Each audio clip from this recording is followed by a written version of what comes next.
pessoal, tudo bem com vocês? Eu vou então falar um pouquinho aqui sobre storytelling, né? Um papo rápido aqui. É uma coisa que eu venho estudando bastante já faz algum tempo. Então, um dos primeiros livros que eu li, né, sobre o tema, na verdade não é exatamente sobre storytelling, mas tem bastante relação, né, com o que a gente vai falar aqui, é o Start with Why do Simon Sinek. Então, aqui tem um pouquinho, né, de livros interessantes que vale a pena, você que tem curiosidade. Deixo também um vídeo aqui que fala mais sobre a jornada do herói, que a gente vai falar daqui a pouquinho, e esse curso da Udemy, que é muito bacana também. E no final do dia, né, o que eu quero fazer aqui em alguns minutos é tentar te contar algumas coisas que podem te ajudar a contar melhores histórias. E quando a gente fala de contar melhores histórias, é vender, é chamar mais a atenção das pessoas, é engajar as pessoas naquilo que a gente está falando. É uma habilidade que a gente precisa também para influenciar as pessoas, para ser um líder melhor. Então, no fundo, você usa isso para muitos dos objetivos que você tem na vida e é uma coisa bastante relevante, bastante importante para a maioria das pessoas, né? E uma das principais coisas que eu aprendi estudando um pouco sobre isso, e não me entenda mal, eu não me considero um grande especialista nesse assunto, na verdade, eu estou ainda tentando refinar essas minhas habilidades e aprender a contar histórias melhores também, mas uma das coisas que é muito forte e quem usa muito isso é quem trabalha com cinema, né? Você percebe que às vezes a gente não consegue prestar atenção numa aula de 40 minutos, que é importante para a nossa carreira, ou num livro que a gente está lendo, mas a gente, no final do dia, liga lá o Netflix, Amazon Prime, Disney Plus e fica, às vezes, 1, 2 horas ali na frente da televisão. Então, o que falta muitas vezes não é tempo, mas é interesse. E porque muitas vezes as coisas são apresentadas para a gente de uma maneira que é desinteressante.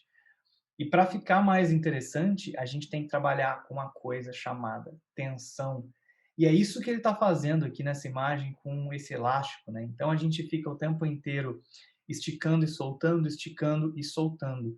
E os bons filmes, eles fazem isso com a gente. É assim que a gente presta atenção, porque quando a gente menos imagina, você tem três pessoas ali, uma apontando a arma para o outro, e você pensa o que, que vai acontecer agora. E aí, depois que você descobre o que acontece, depois de pouco tempo, uma nova tensão tem que ser introduzida para você. O que, que vai acontecer depois? Ele está atrasado? Será que vai chegar a tempo? Será que ela vai cair? Será que não vai? Quem é que está abrindo aquela porta? Então, trabalhar a tensão é um dos principais fundamentos para você contar boas histórias, né? E é isso que eu quero fazer aqui. Eu quero te dar alguns elementos para te ajudar a ser um melhor contador de histórias até o final da palestra. E uma das coisas que você precisa saber é sempre começar pelo porquê, e daí que vem lá o livro do Simon Sinek, né? Por que, que você deve me ouvir? Você deve me ouvir se você quiser se tornar um melhor contador de histórias. Senão você pode dar o stop aqui nesse vídeo, ir embora da palestra e, enfim, não vai interessar para você. Mas geralmente você começa com uma grande promessa, uma promessa forte que vai chamar a atenção das pessoas, que vai dizer para elas o porquê que você está falando aquilo. E depois você começa a contar. Então é muito diferente você contar, nossa, hoje aconteceu uma das coisas mais incríveis da minha vida, e aí você começa a descrever. Se você só começa a descrever aquilo que você quer contar, a pessoa que está te ouvindo, ela está perguntando, pô, mas por que está me falando isso? Por que ainda está falando? Aonde é que você quer chegar? Então, você já começa dizendo, eu quero chegar aqui. E aí você vai contando depois as coisas, né? Quando você dá esse porquê, esse motivo primeiro, você engaja muito mais a audiência, as pessoas com quem você está falando. É como o Steve Jobs, quando fez a famosa propaganda de 1984, o pessoal questionou muito ele, mas Steve, você tá fazendo uma propaganda aí com o nego jogando martelo no telão e etc. Cara, você tá vendendo computador. E ele falou, não, eu não tô vendendo computador, é por isso que eu não tô mostrando computador aqui na minha propaganda, eu tô vendendo uma filosofia. E depois quem comprar aquela filosofia vai comprar qualquer produto que eu quiser vender. Então, ele está contando essa história do porquê que ele começou a Apple aí nesse vídeo, né? Do porquê que a Apple é importante, né? O que que eles estão fazendo ali.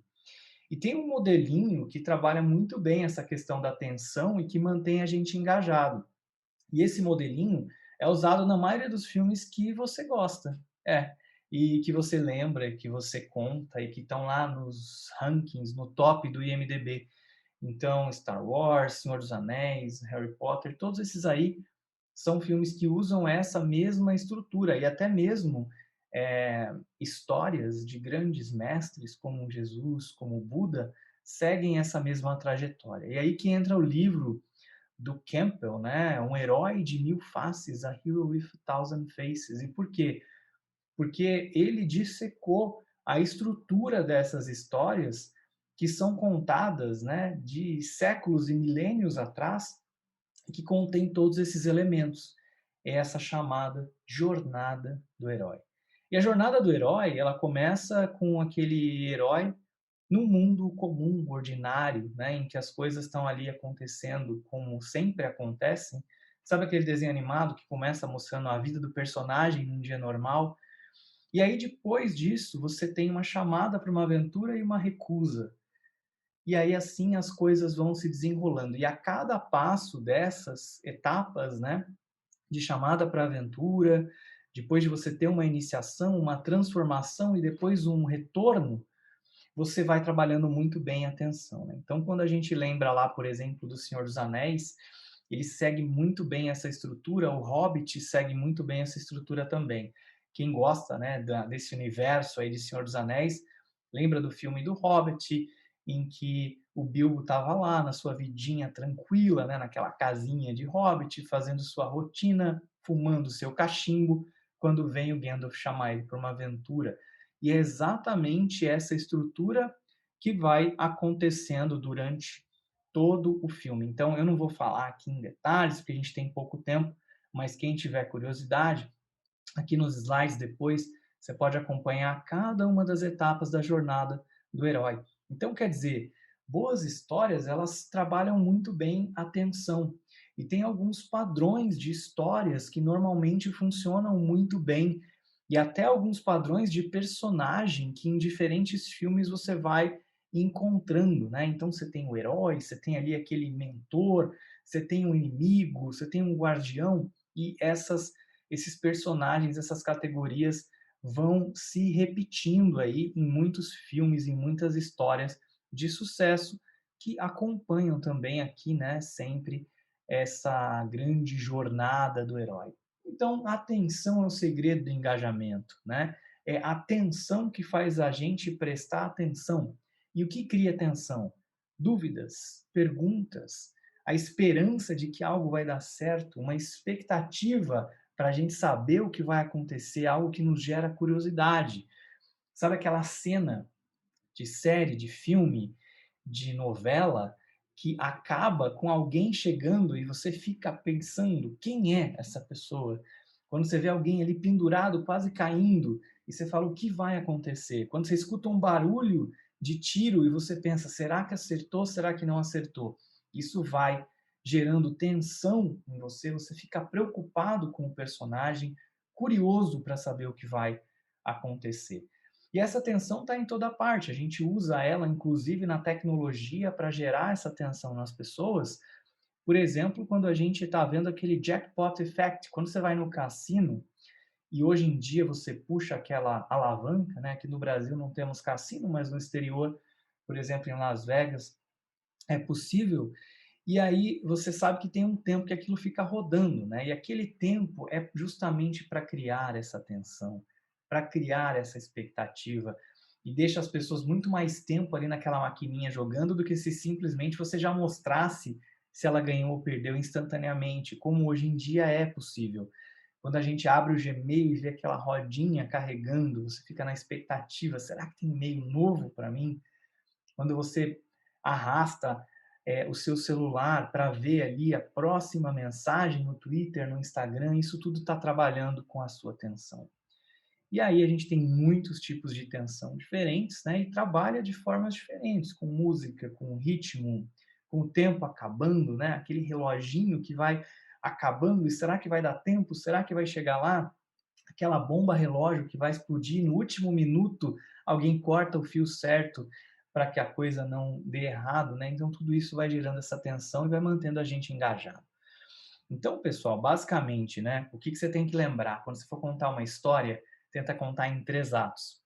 Me diz o que vai acontecer e o porquê. Depois me diz e depois conclui, resume tudo muito bem, sempre tentando evitar que você deixe a tensão muito baixa, porque quando a tensão está muito baixa, as pessoas caem fora, vão embora. É o que a gente chama de rota de saída. Então vai criando essa tensão, essa curiosidade, coloca seus personagens das suas histórias em situações que criem tensão nas pessoas, né? Pensa nas suas qualidades, né? Por exemplo, como é que você, numa entrevista, vai explicar, por exemplo, que você é perseverante? Então, a pessoa pergunta, qual a sua principal qualidade? Numa entrevista, por exemplo, de trabalho, você fala, eu sou perseverante.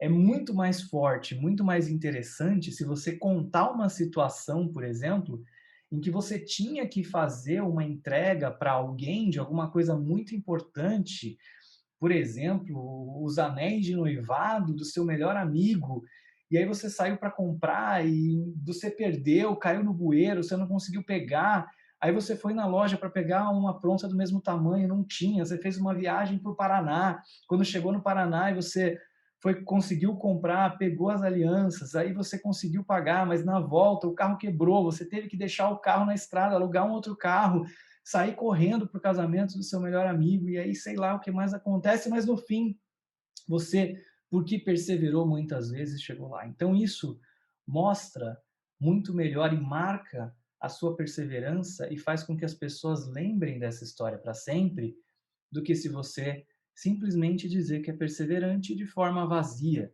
Então, isso para mostrar um pouquinho para você do poder que as histórias têm, e as melhores histórias são aquelas autênticas, verdadeiras, e aquelas que mostram que a gente tem alguma vulnerabilidade, né? Isso cria história incrível. Então, qual história que você teria mais medo de contar sobre o que aconteceu com você em algum momento, sobre um desafio que você enfrentou, o que seja? Essas histórias, muito provavelmente, são as histórias que vão gerar mais engajamento, que vão ter mais sucesso. Aqui tem um vídeo muito bacana sobre esse assunto que você pode assistir depois se quiser. E, finalmente, se gostou aqui dessa conversa, não deixa de assinar lá o meu canal do YouTube, tem sempre vídeos sobre assuntos interessantes, assim como esse aqui lá para você. Muito obrigado e até a próxima.